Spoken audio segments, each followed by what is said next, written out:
energy flows which allow certain things to happen more effectively and more powerfully at certain times. So it's become very clear in my research that they don't have things happen in certain years, and they don't have to hold summits at certain places at certain times unless it's fundamentally in sync with the cycles they understand, particularly sun cycles and the projections of energy from the sun. We, of course, and across the year 2000, there's tremendous solar activity projected. Oh, yes. And I'm sure that the Gregorian calendar syncing with that cycle is absolutely no coincidence whatsoever. But so 1776 was also the year that the Bavarian Illuminati was formed on May the 1st, which is one of their key ritual days of the year, run by a guy called Adam Weishaupt, who was then behind the French Revolution and many other revolutions in Europe.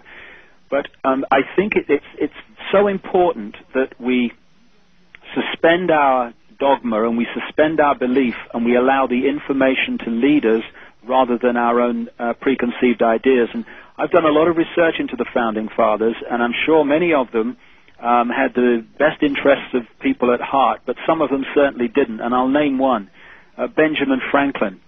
Benjamin Franklin was the Henry Kissinger of his day. He was working for British intelligence. He was very close to the British royal family. In fact, if you look at the history, this guy spent most of the time around the American Revolution actually in London. He was a very close associate of a guy called Francis Dashwood, who ran a satanic ritual sacrifice operation called the Hellfire Club, which involved members of the royal family, which shouldn't surprise anyone because the present royal family is into all that stuff in Britain as well, as I'm about to expose in detail. Franklin was also a major Freemason in America, and he was a member of the key Freemasonry lodges in France. And he was playing all sides off against the center, and for me, when you look at this dispassionately, as I can as an Englishman in America, the American Revolution was to a very, very large extent an example of what I talked about earlier, replacing overt control, which had a finite life, because those colonies were going to rebel eventually, if not then eventually, with covert control. And I think that so many, and this can be shown, so many strings that pull the economic and political system of America are actually pulled from Europe, particularly London. And just to finish the Benjamin Franklin story, to say that he was involved in ritual sacrifice and all that stuff is extreme, and I understand that, but this probably wasn't reported in Britain. But earlier this year, a story broke in London, in the London papers. They've given a grant of about £1.5 million to restore and renovate Benjamin Franklin's former house in Craven Street in London near Trafalgar Square, where he lived during the time I'm talking about.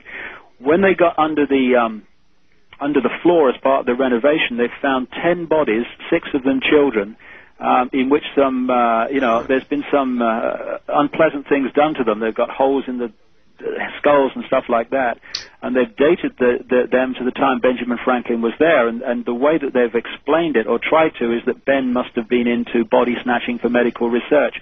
Well, when you put that together with the Hellfire Club and that's infamous history and what it did in sacrificial chambers in a place called, or near High Wycombe, where Dashwood's estate was, then the whole thing starts to make sense, especially when these famous, world-famous people that are running the show today are into the very same ritual, and I can prove this from David, people who have been there and seen it. David, because of the length of the question, length of the answer, and time left, I'm going to just jump in and ask you. Okay. You said Princess. You just went running right by this. Princess Di was assassinated. Yeah. And I'm not going to ask you who, because I don't want to be in trouble. Right. I'm going to ask you why. Well, again, that would take around half an hour, but I'll summarize it briefly. I go into this in great detail in the book, and I've just got the opportunity to produce an hour, 2-hour documentary explaining what happened. I've been to Paris, and I've really researched this, and it's interesting that if we had half an hour to talk about this, all the kind of strands that we've talked about over the last 3 hours come together in this thing. The symbolism, these people are massively into symbolism, and you can read them through their symbols. For instance, one of the key symbols of this group in their secret language is the lighted torch. And the lighted torch is, of course, held by the Statue of Liberty, which was given to New York by French Freemasons. And a replica of the Statue of Liberty is on an island in the River Seine in Paris. That's right. What did they do? It's a signature. When Kennedy was assassinated in Dealey Plaza, which was the scene of the first Freemasons Lodge in Dallas, and is a very big symbolic area in occult lore, the Freemasons, after the assassination, and it's still there, put an obelisk, which is an ancient symbol going back to very ancient times, Egypt and stuff, and on the top of that obelisk in Dealey Plaza, literally yards from where Kennedy died, they put a lighted torch, or a depiction of one. What did they put on Kennedy's grave? They put the lighted torch, the eternal flame. What is the place, the ritual place, or the place of commemoration to Diana at the Pont d'Alma tunnel in Paris? It's a lighted torch. In fact, it's a replica on top of that tunnel of the flame held by the Statue of Liberty. What have they put on the island in Althorpe Park where Diana's said to be buried? They put a lighted torch. This is the signature, and you can read it. That's the main one, but there are many others. And when you look at the symbolism, when you go back through these bloodlines to the Merovingians in France, they were the people that created the city we call Paris. They worshipped an ancient goddess called the goddess Diana, who was a moon goddess, symbolic of the moon. When they created Paris, initially, they built on the outskirts of the original Paris, but very much within the modern Paris, sacrificial chambers where they sacrificed to the goddess Diana. That sacrificial underground chamber the Merovingians built in the 8th century, 7th, 8th century, and earlier, in fact, is now another underground chamber. It's the Pont d'Alma tunnel where Diana died. Pont d'Alma means passage or bridge of the moon goddess, which is what Diana was supposed to represented. And the reason, and this is why we've had this tremendous questioning of why someone with injuries that if they'd have been got to hospital quickly, she would have survived. Why was she kept in that tunnel for 95 minutes before they moved to the hospital? The reason was, and it's a throwaway line here because of time, but I document this in enormous detail in The Biggest Secret.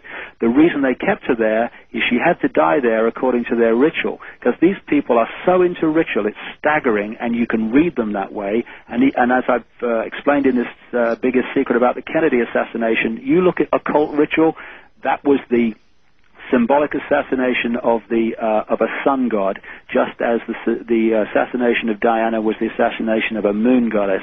And on the three-dimensional, non-symbolic way, I also completely connect it to the British royal family, who was fundamentally involved, and I name them, and it's time to start running away, Art, and it's time to start running at this. So it's also time to stop the program. We're out of time. Okay. Very quickly, and the truth shall set you free. The phone number to call right now is 1-800, you finish it, 321-9054. 1-800-321-9054, and it will be in the post this morning if you ring now. All right, very good. I want you to stay on the line for a moment so I can get a more permanent phone number from you so we can do a future show. All right? Okay. David, it has been a pleasure. Pleasure, Art. Thanks very much indeed. Thank you, my friend. Stay right there, and I'll be back directly. Well, all right. That's it. If you would like a copy of this program, the entire 5 hours, and it's all been equally compelling, the number is 1-800-917-4278. That's 1-800-917-4278. And if you want your hair to stand on end, stay tuned for what comes next. I'm Art Bell.